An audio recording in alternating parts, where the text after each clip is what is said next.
Приветствую вас, уважаемые подписчики и гости канала Теплый дом СПБ. В сегодняшнем ролике я расскажу, как на подготовленное подкровельное пространство смонтировать кровельный материал Andulin U. Также расскажу об особенностях и недостатках данного материала. Итак, первым делом фиксируем первый лист. Крепим его 3 рядами гвоздей. В последнюю волну гвозди не забиваем.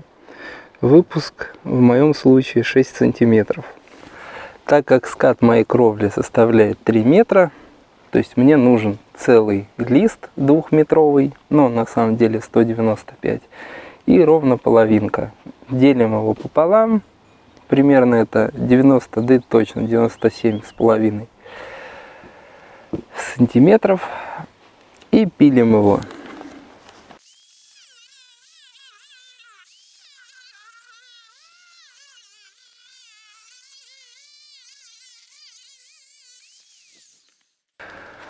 Можно отрезать ножом, но как-то ножом, если честно, влом. Так, далее мы берем наш лист и распиливаем его пополам. Ну, делаем 4 либо 3 волны. Тут уже значения не имеет. Я сделаю 3.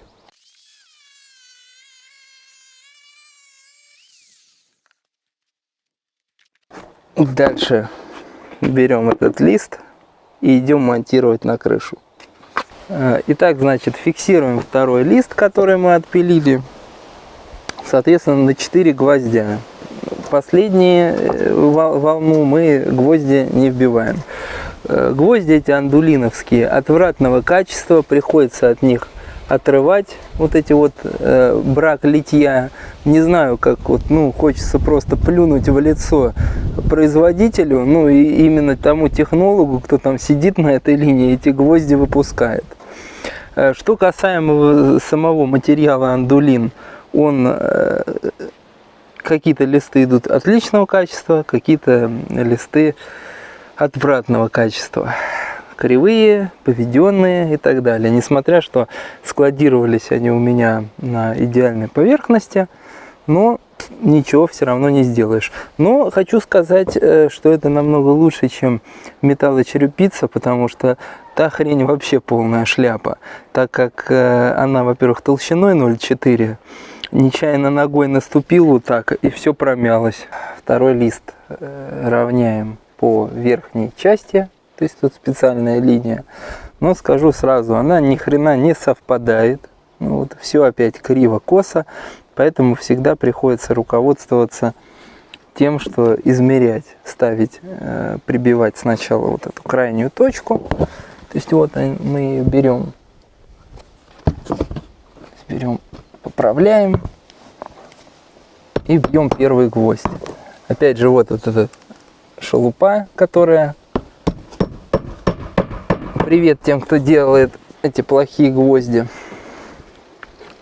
Ну и вот дальше при помощи уголка внизу я смотрю свой спуск. Он у меня составляет около 5 сантиметров. Ну, можно 5,5.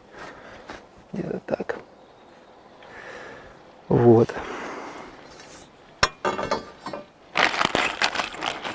Дальше беру следующий гвоздь, вот опять вот это вот. Каждый гвоздь, ну что за люди, вот как можно такое производить? Это просто какой-то ужас. Ну денег хотят, как мама, не горюй. Цены на материалы растут, качество падает. Когда же это все прекратится? Когда появятся определенные стандарты, и все будет замечательно. Просто вот каждый. Все скажут, наверное, ты купил брак. Да нет. Все покупалось у дилера, у официального, как говорят, дилера, за большие деньги. Но на самом деле я скажу, что стоимость такого листа не должна превышать 450 рублей.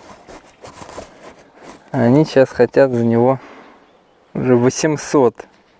То, что касаемо волн. Там есть документация, которую рисовал, наверное, инженер по пьяни, которой написано, то есть последовательность прибивания гвоздей, ну вот, ширина между там обрешеткой 30 сантиметров. Да если будет 30 сантиметров, сюда наступил и провалился вниз сквозь этот материал. Тоже не думают, о чем вообще. Поэтому шаг обрешетки должен быть максимум 10 сантиметров. Тогда будет все нормально. Ну и, соответственно, бью я как? В 3 точках. У меня 3 линии снизу, в середине и вот предпоследняя, потому что здесь идет нахлест, и я уже бью в нахлест. Все, этого вполне достаточно, и лист никуда не денется. Что касаемо там, то есть, говорят, 1, 2, это все чушь. Тут задача в том, главное не вмять волну. То есть можно, конечно, вот начать вот с серединки, но главное не заминать волну, и тогда все будет замечательно. Причем какие-то гвозди идут нормально, без каких-либо проблем.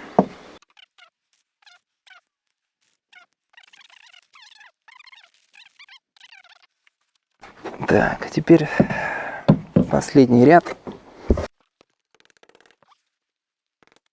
Главное правило, последнее финишную, ну вот эту волну ни в коем случае не забить.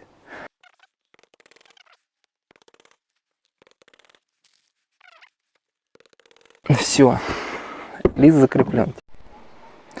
Итак, следующая, 4-я деталь. Ее также вот кладем с нахлестом волну в одну волну. Берем опять наши любимые гвозди. Я сначала думал, что это одна такая пачка. Ну, а оказывается, они все такие идут. Это целая партия. Так скажем, целая гнилая партия. Ну ладно.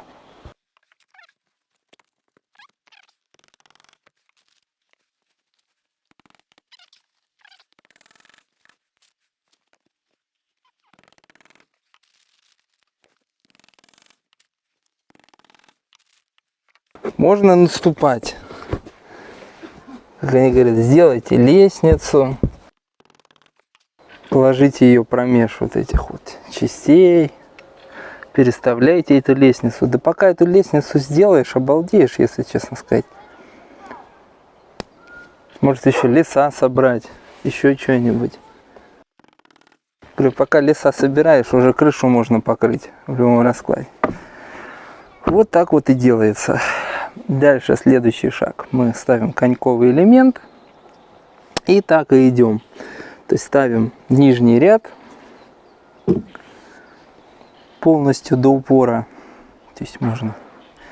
Дальше верхний ставим листы и потихонечку ставим конек, конек, конек, конек. Внахлёст. Как вы видите, друзья, ничего сложного здесь вообще нет. То есть мы так и гоним. То есть нижний лист. Потом ставим верхний лист вот так в разгонку. И в конечном итоге, вот видите, да, вот правую сторону я уже завершил. Благодаря этому, то есть мы перебрасываемся на левую сторону, на левый скат. И нам не надо ползать по крыше. То есть мы закрываем одну сторону, пока у нас можно ходить здесь по обрешетке. И дальше гоним в разгонку. Нижний, верхний и коньковый элемент. И в конце ставим лестницу к торцу подшивы, забираемся, финишируем финишные листы и слезаем. И в итоге крыша у нас получается готова. А что касаемо конькового элемента, то есть фиксируется он очень просто.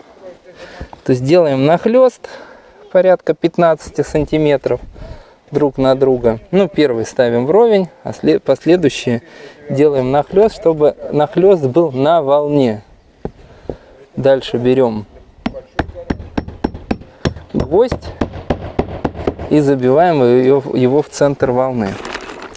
С одной стороны, где он кладется внахлёст. Дальше берем следующий гвоздь, выравниваем коньковый элемент. Смотрим, чтобы здесь у нас все было ровно.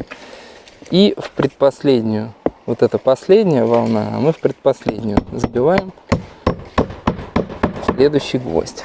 Дальше фиксируем в середину. Ну и, соответственно, крепим один край ската. То есть закрепляем полностью гвоздями в каждую волну. Опять вот эти вот гвозди эти косячные надоели просто.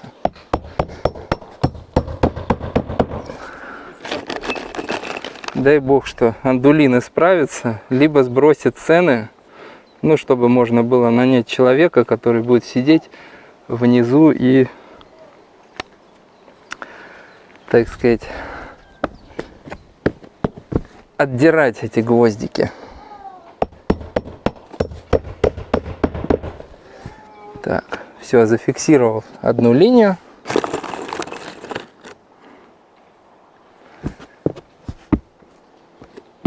Мы фиксируем, выравниваем и фиксируем сначала центр, затем край, где у нас нахлёст,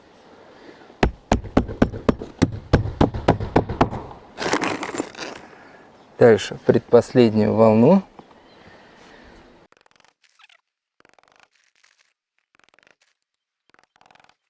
В принципе все, друзья. Справа внизу от вас кнопочка. Подписывайтесь на мой канал. Обязательно ставьте лайк либо дизлайк, если вам мой метод не понравился. Ну, как всегда, до новых встреч. Будет много интересного.